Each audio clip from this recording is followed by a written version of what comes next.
mbokk internet igfm.sn tey dañoo mbégte contenté si dalal bi ngeen ñu dalal fii ci seen fief donc di kontaan si dalal bi ngeen ñu dalal di leen wax ngeen nuyoog internet yi leen di seetaan.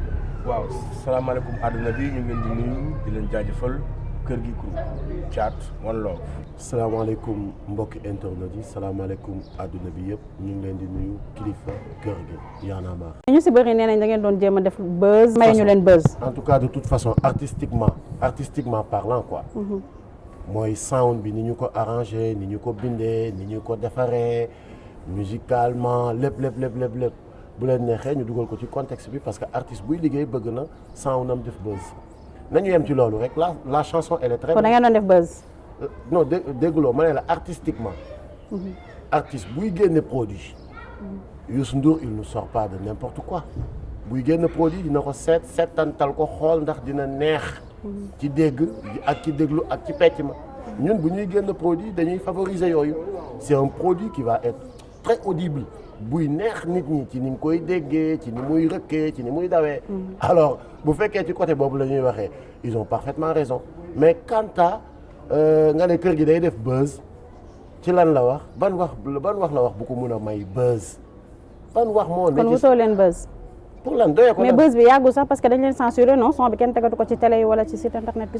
non mu ngi daw Walf mu ngi daw Walf te Sen TV daw na fa démb te je pense que ni dinañ continuer di ko dawal mais yeneen télé yi nga xamante ni nag ñoom bugguñ ko dawal nañu wax askan bi lu tax bugguñ ko dawal te je me rappelle en 2011 dañ doon génn ay clip yoo xamante ni. mais man dégguma ko si rajo yi. da doon wax góor gi dee na.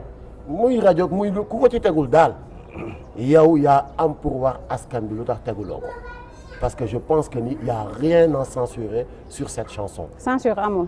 mais sound bu neex a neex doo ko tegal nit ñi ñu dégg ko lan lañ ciy censurer sound bi deful lu dul neex donc dañ ko tegal nit ñi ñu déglu ko.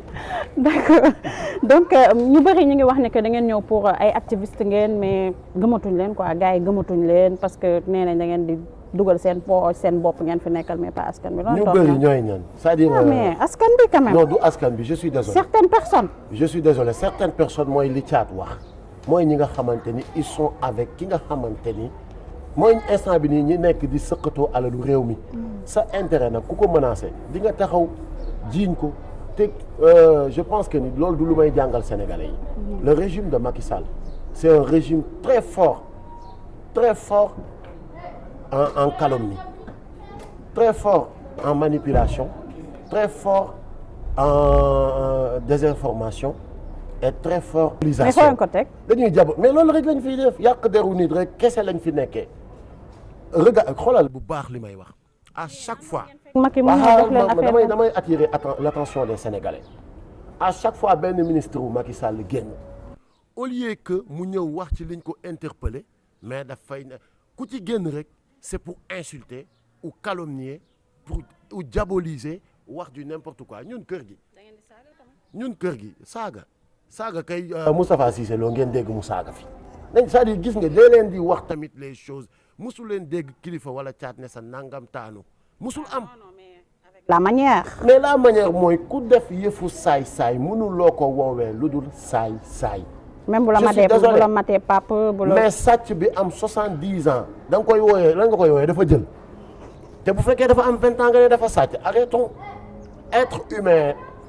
comme détournement ak vol. c'est-à-dire sàcc la sàcc moom sàcc rek la mënoo ko tuddee neneen la dul sàcc un voleur c'est un voleur maintenant ñiy wax seen wax yooyu noonu mais lan moo tax pourquoi il s'agite lan moo tax ñuy agité wu di tëb di dal di saaga ay ndey di jiñaate ay tuq yàmbaak naan saaga man booba ma ci def reetaan.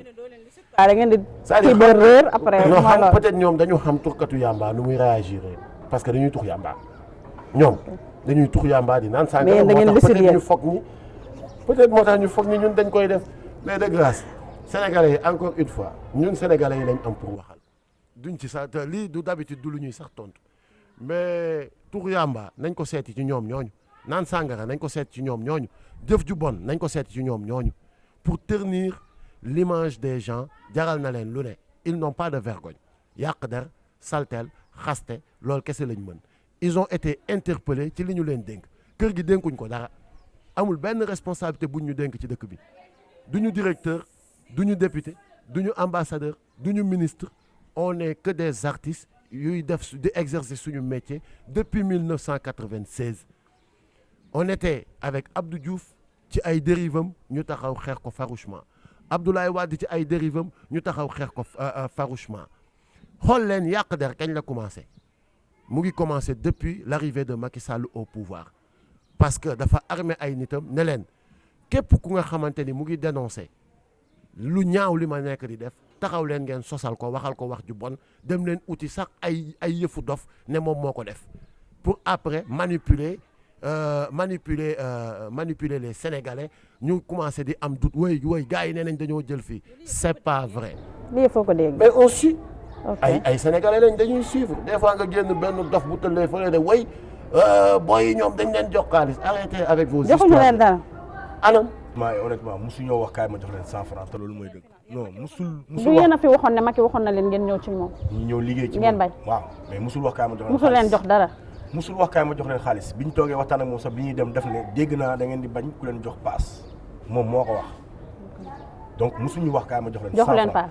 déggu li ma la wax moom moo ko wax musuñu jox 100 francs ok musul wax kaay ma jox leen tamit 100 francs musul jéem ñoo corrompre loolu lu leer la beneen bi ci topp mooy OFNAC def na enquête si ñun xam ngeen ko wala xamu leen bien sûr donc lan la OFNAC wax wax ma ko. non def na enquête si ñun publier ne directeur port sàcc la kudd sàcc poste sàcc mambeña sàcc ñun mu ne vous êtes donc justice sélective ngay wax instant yi ne. mais xam ngeen ko la justice elle est au-delà d'être sélective elle est manipulée et orchestrée par un pouvoir jàpp ku man amul ndey jàpp tëj làq ku ma am ndey.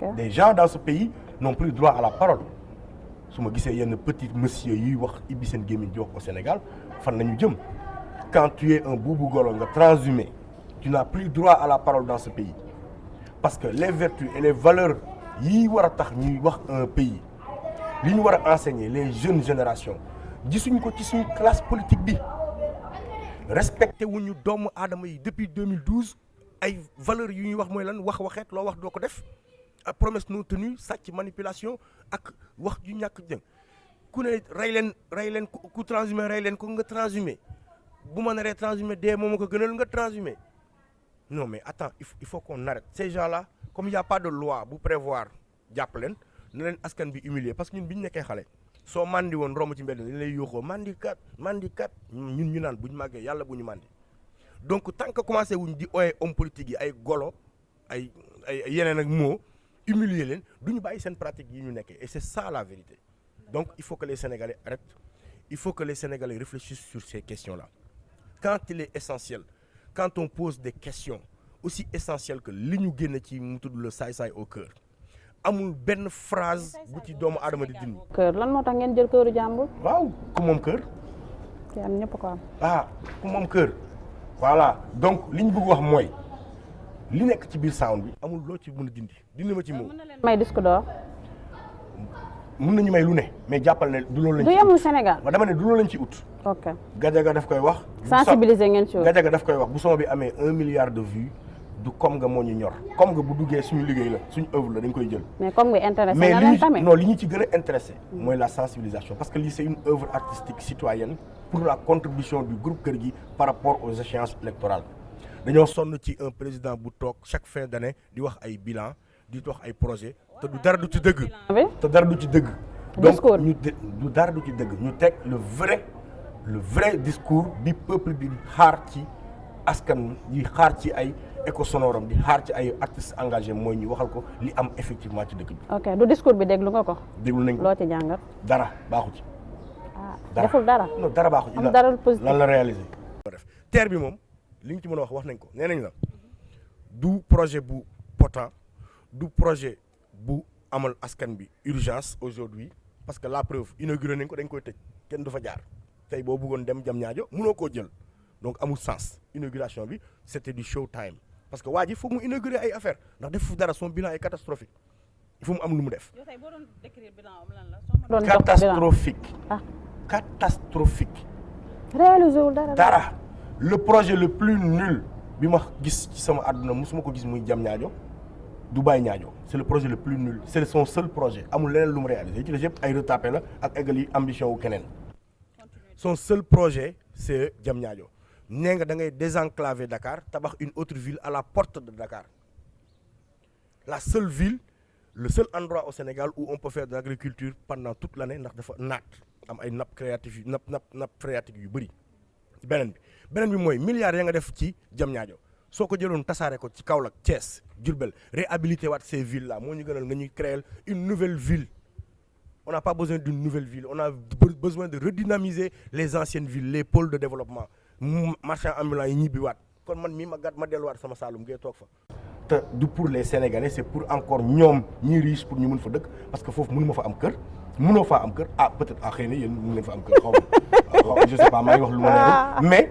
man mënuma fa am kër Sénégalais bi may dajal suba ngoon mënu faa am kër ñi fa mën a am kër jënd nañ kër yi ba noppi donc loolu manque de respect le peuple sénégalais manque de respect aux autres régions la inauguré nga Ila Touba te dañ ko tëj inauguré nga Arena xawma Dakar kenn mosu faa basket yaa fay meeting say meeting politique musée bi xalaatu Abdoulaye Wade la woon nga inauguré ko te amul benn tableau d'art bu fa ne inauguré nga arène nationale non déglu ma rek waaw xaaral dugg nga si musée bi dugg ma fa waaw mais loo xamee ne ci biir moom moo ko wax ñi ngi xaar œuvre yi ñëw lu mu ci inauguré arène boo xam ne nit ñi mënuñ faa bëri stade bi ñu fa wëlee fa la ñuy bëri donc ça c'est du spectacle xam nga lan mooy un bilan d'un président sortant warul def campagne c'est les Sénégalais yi ñoo koy campagnal un président sortant buy def campagne pour convaincre nit ñi naan leen c'est le temps de l'action ça veut dire que xam nga ne li nga defoon c'est le temps du blabla defoo dara il n'a rien réalisé il faut être sérieux d'accord quelques jours des élections 5 candidats jox ko non juste rek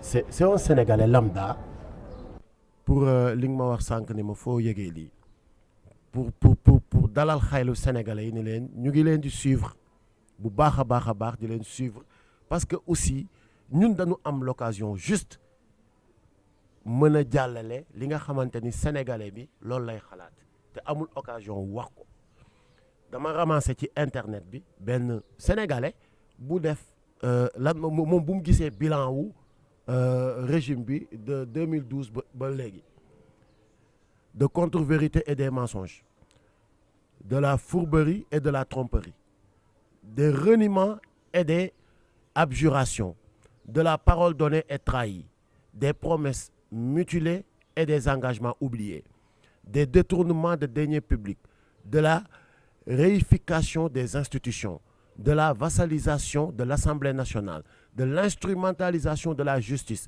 de l'éloge de la transhumance des faux rapports de présentation du délit d'initié dans l'attribution de blocs pétrofiliers du favoritisme et du clanisme de l'ethnicisme dans les nominations de la politisation outrancière de l'administration du bradage des réserves foncières du parrainage présidentiel des activités ludiques de la négation des valeurs positives de la répression comme mode de gestion de la restriction des libertés publiques de l'impunité et de la non-redevabilité de l'arrogance et de l'indécence de l'achat de conscience des milliards volés par un seul fonctionnaire des délinquants économiques protégés des dossiers mis sous le coude de l'insécurité grandissante des tensions de trésorerie ou budgétaires de l'éducation chahutée et de la santé méprisée, d'intellectuels et de patrons de presse stipendiés, de populations réduites en bétail électoraux, d'un processus électoral vicié et vicieux, d'un réseau de chemins de fer démantelé, d'un terre coûteux, inutile, inapproprié,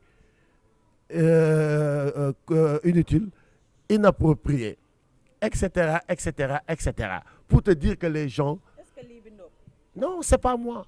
Je l'ai ramassé sur Internet et mu nekk évidemment li ñu wax ci chanson bi saay-saay au cœur. Et ça, c'est du saay-saïsme. Et ku def le saay-saïsme, le verbe, c'est le saay-saay. D'accord, quelques jours des élections. 5 présidents, candidats. Waaw, baax na. Et puis bon, c'était prévisible ndax ñoom waxoon nañ ko. PS PDS. Est-ce que nit ñi rendre nañ compte ci loolu?